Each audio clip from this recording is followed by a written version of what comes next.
Today we're going to look at what are called active cursors and their use for taking measurements both online and offline. Setting up for online, I'm going to the sampling configuration and then to the channels tab. I see that I already have a waveform channel at 100 Hz sample rate.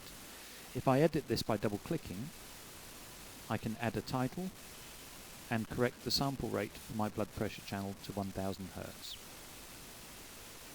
Adding a comment, changing the units, possibly a scale, and finally an offset. Press OK, and now Run Now.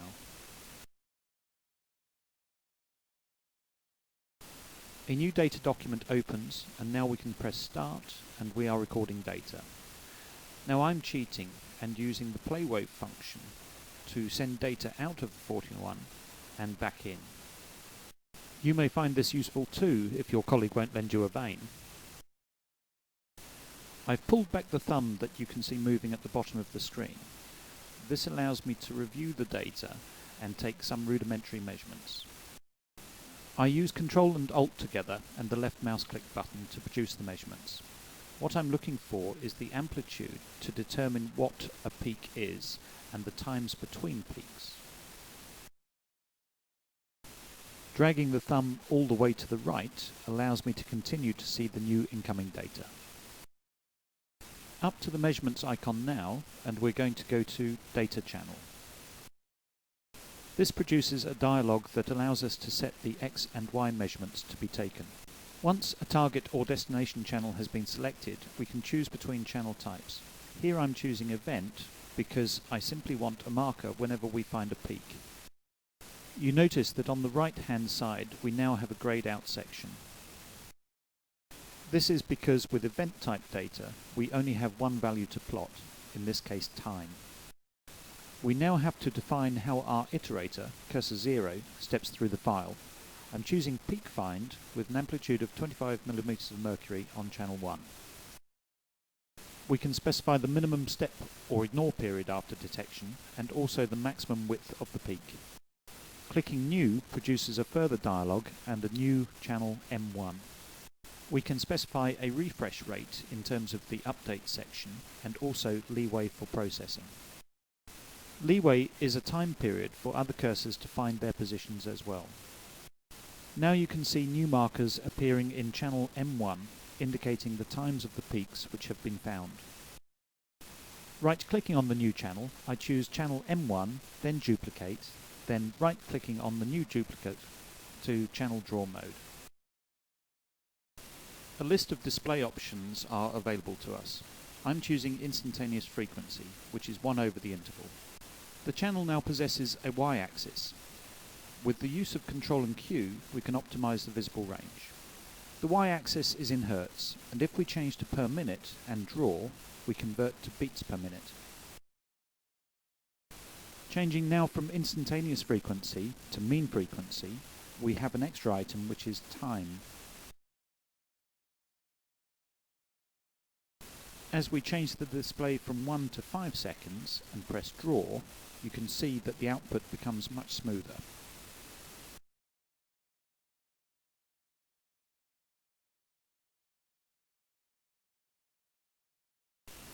Reverting to offline mode now, I'm looking at blood pressure waveform, which you should have in your Spike2 data folder. Now you can see that this data is a little noisy, so this may cause problems with some of the feature detection. So I'm going to use channel process, then smooth, to take out some of the small deviations from the true waveform. Right-clicking on the waveform, channel process, and then add smooth to our channel process list, and you can see that the waveform has changed.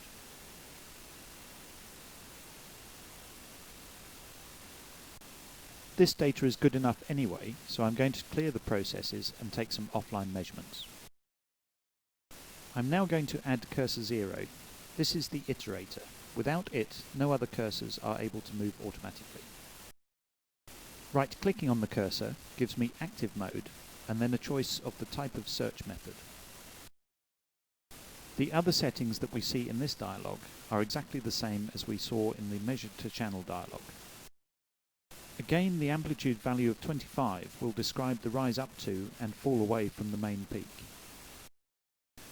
We can test the success of the cursor using Ctrl and Shift and right arrow key.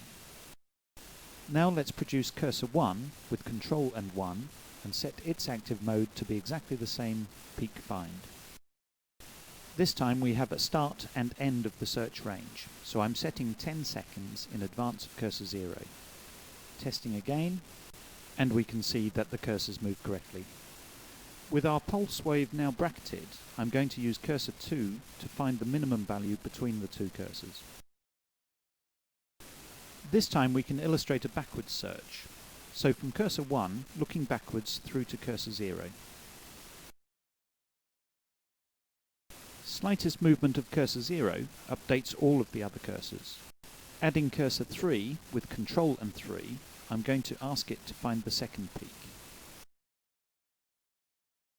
This time, we can set a smaller search range from cursor 0 to the lowest point in the pulse wave, cursor 2.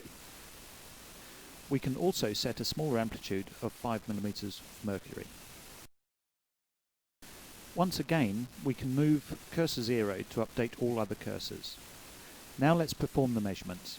This time, instead of data channel, I'm going to use XY view.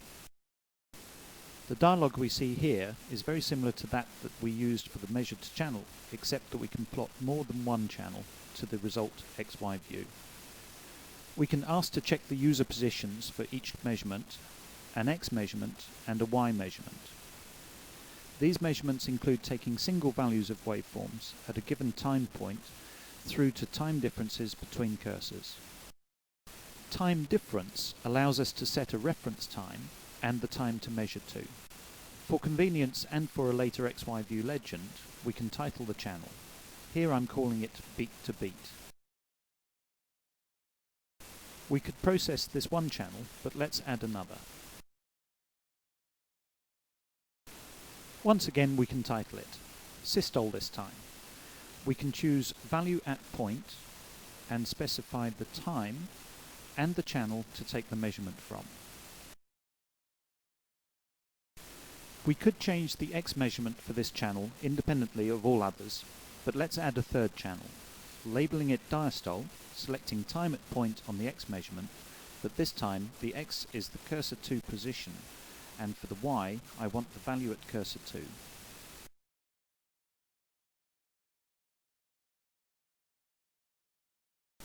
If we need to edit any of the channel settings, we can go back through the list and change any of the parameters we wish.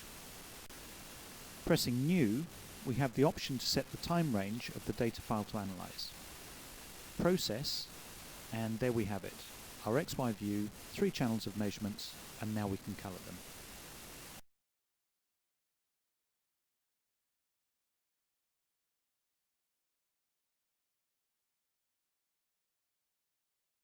At this point, we might want to tile the windows. So Window, Tile vertically, and there we have it. Up until now, we've seen our cursors labelled as 1, 2, 3, etc. Here, by right-clicking on a cursor, we can set our own label. Here, cursor 0, user-defined label mode, and systole. The label can be dragged, and we can set further cursors as well.